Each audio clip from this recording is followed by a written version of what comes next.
Welcome to my channel Yadus. Yadus channel में आपका स्वागत है।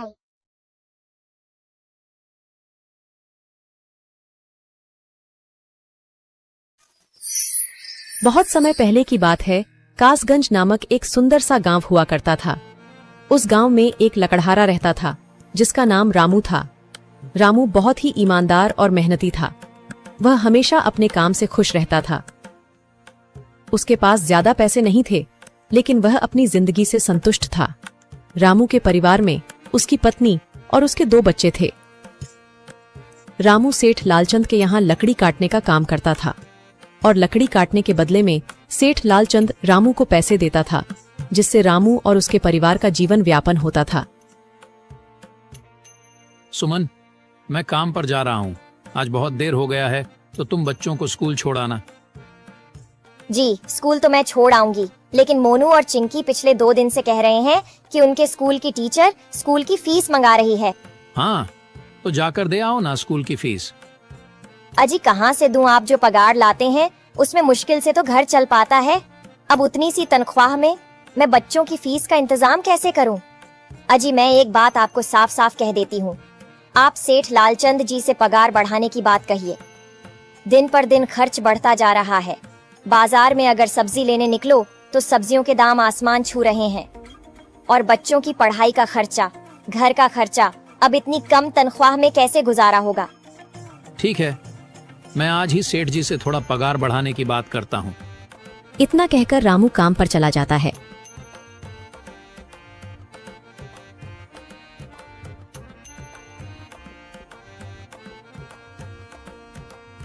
अरे भाई, आज तो पगार का दिन है। देखो, अब यह सेठ लालचंद कोई ना कोई लोचा जरूर करेगा। हमेशा कोई ना कोई बहाना बनाकर पगार कम कर देता है। और अगली बार तो मेरी आधी पगार काट ली थी, यह कहकर कि जो मैंने लालचंद जी से 200 रुपए उधार लिए थे, उसका ब्याज बढ़कर 1000 रुपए हो गया है। इसलिए मैं तुम्हारी पगार में से 1000 रुपए काट रहा हूँ। हाँ हरिया भाई, तुम एकदम ठीक कह रहे हो। ये सेठ लालचंद ना एक नंबर का चालाक और लालची इंसान है। एक तो दुगुना काम ले लेता है और बदले में पैसे भी पूरे नहीं देता। हाँ भाई, मेरे भी अगली बार सेठ लालचंद ने पगार काट लिए थे। मैंने बस 2 छुट्टी ली थी जब मेरी बिटिया बहुत बीमार थी, और इस लालचंद ने इस बात का फायदा उठाकर मेरी पूरी आधी पगार काट ली। हे भगवान, बस सेठ जी, इस बार मेरी पूरी पगार दे दें। बच्चों के स्कूल की फीस भी भरनी है। ऐसे सभी लकड़हारे अपने काम पर लग जाते हैं। काम करने के बाद सेठ लालचंद के पास जाते हैं। सेठ जी, महीना पूरा हो गया है, हमें हमारी तनख्वाह दे दीजिए। देखो भाइयों, अभी मेरे पास तुम्हें देने के लिए पैसे नहीं है। अभी माल नहीं बिका है, सारा माल गोदाम में ही पड़ा हुआ है। कल या परसों तक तुम्हें तुम्हारी तनख्वाह मिल जाएगी। पर सेठ जी, अभी हमारे पास बिल्कुल पैसे नहीं बचे हैं। घर का भी सामान लाना है, बच्चों की फीस भरनी है। अरे मैंने कहा तो सही, 1-2 दिन और रुक जाओ, कल या परसों तक पैसे मिल जाएंगे। अभी मेरे पास पैसे नहीं है। सभी लकड़हारे निराश मन से अपने अपने घर आ जाते हैं। अजी क्या हुआ? इस बार कितना पगार मिला है? सुमन, अभी कोई पगार नहीं मिला। सेठ जी ने कहा है कि 1-2 दिन में पगार मिल जाएगा। पगार नहीं मिला? आपको तो पता है ना, बच्चों की फीस भरनी है। इनकी स्कूल टीचर ने आज साफ साफ चेतावनी दे दी है कि अगर कल फीस नहीं लाई तो बच्चों को घर पर ही बिठा लेना। अब बताओ मैं क्या करूं?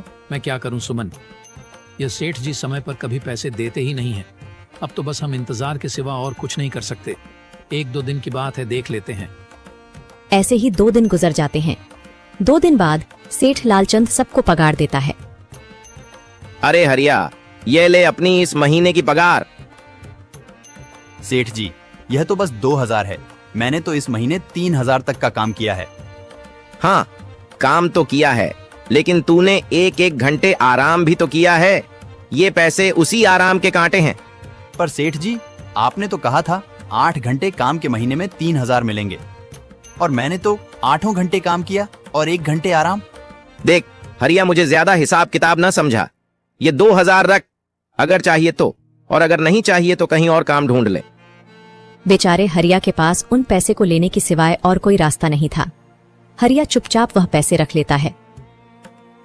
रामू, ये लो तुम्हारे 2500 रुपए।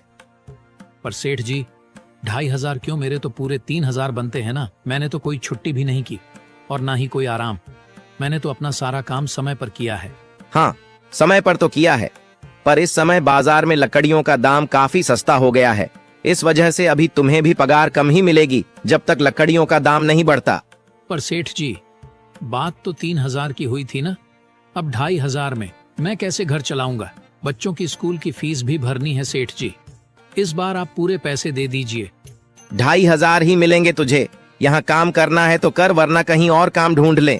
बेचारे हरिया के पास उन पैसे को लेने के सिवाय और कोई रास्ता नहीं था।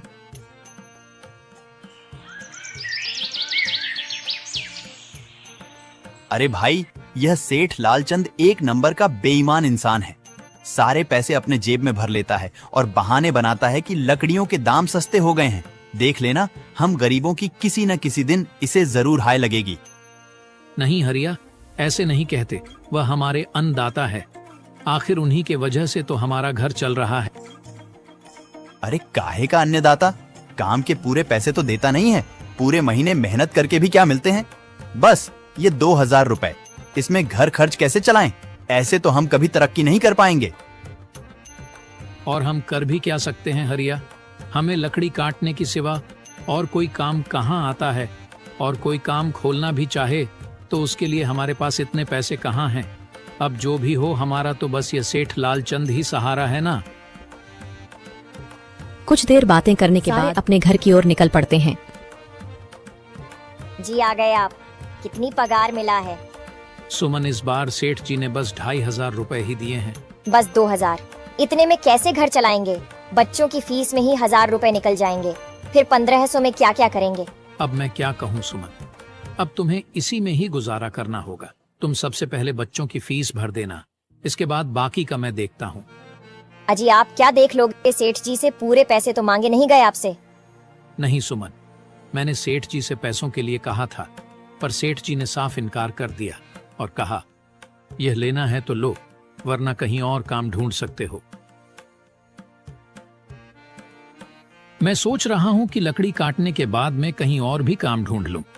सेठ जी के यहां से काम करने के बाद मैं दूसरी जगह पर काम किया करूंगा। इससे कुछ ज्यादा आमदनी हो जाएगी। आज ही मैं सेठ जी के यहाँ पर काम करने के बाद और भी जगह काम ढूंढने जाऊंगा।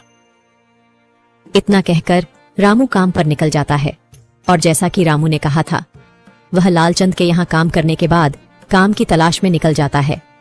रामू पूरे गांव में काम ढूंढता है, दुकानों दुकानों पर जाकर लोगों से काम मांगता है, मगर हर जगह रामू को केवल निराशा ही हाथ लगती है। अंत में थक हार कर रामू वापस जाने लगता है। तभी वह देखता है कि अचानक बहुत सारे भैंसों का झुंड उसकी तरफ दौड़े आ रहा है। यह देखकर रामू बहुत डर जाता है।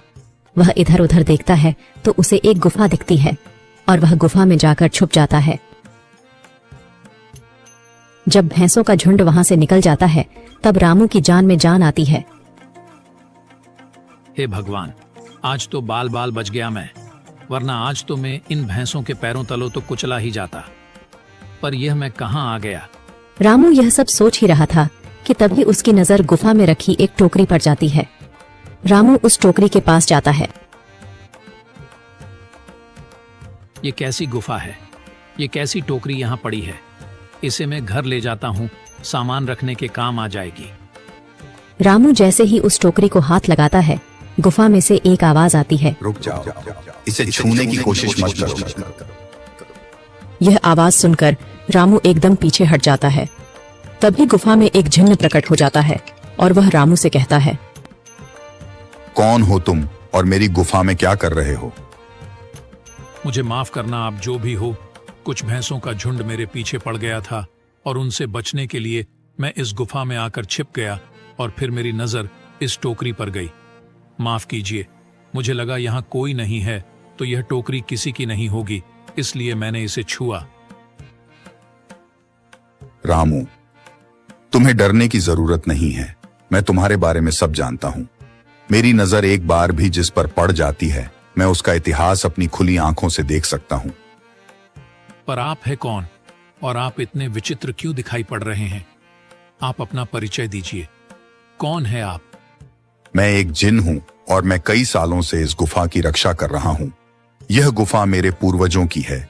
इस गुफा में केवल वही इंसान घुस सकता है जिसका मन बिल्कुल पवित्र हो। अगर तुम अपवित्र होते तो तुम इस गुफा में कभी नहीं घुस पाते।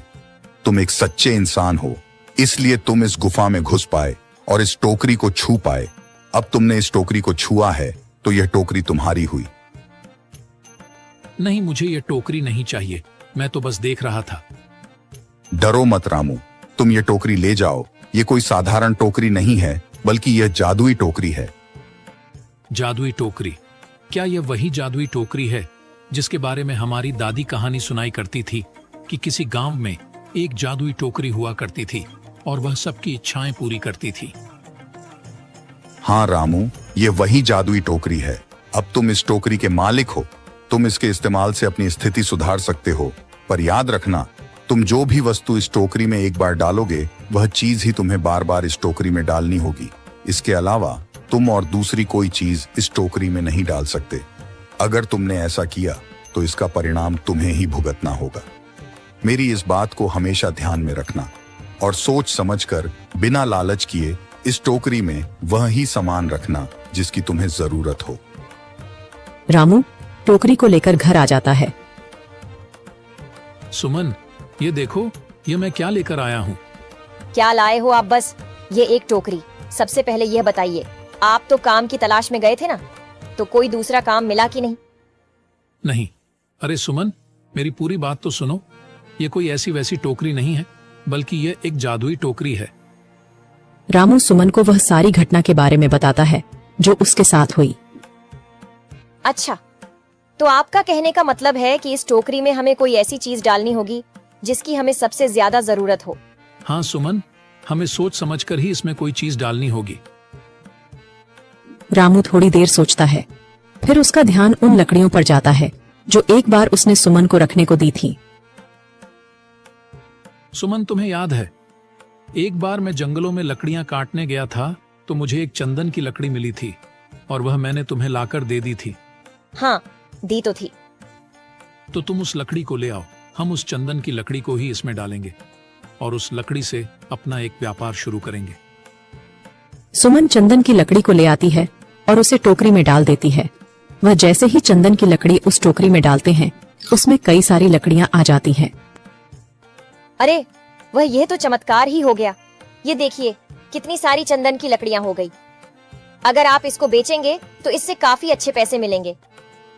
हाँ राधा, मैं कल सुबह बाजार जाकर इनको बेच आऊंगा और जो पैसे मिलेंगे उससे हम अपने मोनू और चिंकी के स्कूल की फीस भर देंगे और बाकी बचे पैसों को संभाल कर रख लेंगे। अगले दिन रामू लालचंद सेठ के यहाँ काम पर न जाकर चंदन की लकड़ियों को बेचने के लिए बाजार की ओर निकल पड़ता है। वहाँ पर रामू चंदन की लकड़ियों को बहुत ही कम दामों में बेचा, जिसकी वजह से आम लोगों के साथ साथ बड़े व्यापारियों ने भी रामू से चंदन की लकड़ियां खरीदी। लकड़ियों को बेचकर रामू को काफी अच्छे पैसे मिले। पैसों को लेकर चंदन घर आ जाता है। ये देखो सुमन, उन लकड़ियों को बेचकर मुझे कितने सारे पैसे मिले हैं। ये लो कुछ पैसे, इससे तुम कल मोनू और चिंकी के स्कूल के फीस भर देना। अच्छा, तो मैं काम पर जाता हूँ। अजी, आपके पास तो अब यह जादुई टोकरी है, तो अब आपको उस सेठ लालचंद के यहाँ काम करने की क्या जरूरत है? हाँ सुमन, मैं सेठ लालचंद जी के यहाँ काम पर नहीं जा रहा, बल्कि मैं तो वहाँ पर जो काम कर रहे बाकी के लकड़हारे हैं उन्हें ये खुशी की खबर देने जा रहा हूँ, क्योंकि सेठ लालचंद जी से मेरे साथ साथ वह लकड़हारे भी बहुत परेशान थे। इसलिए अगर मेरा भला हो रहा है तो क्यों ना मैं उन सभी का भला करूं। वह सभी बहुत ईमानदार लकड़हारे हैं, वह सभी बहुत मेहनत से काम करते हैं, मगर लालचंद ने कभी भी उनको उनकी मेहनत के सही पैसे नहीं दिए। इसलिए मैंने सोचा है क्यों ना मैं उनको अपने इस काम में शामिल कर लूं। हाँ जी, बात तो आपकी बिल्कुल सही है। अगर आप सभी लोग एक साथ मिलकर काम करेंगे तो हम सब बहुत जल्द ही तरक्की हासिल कर लेंगे।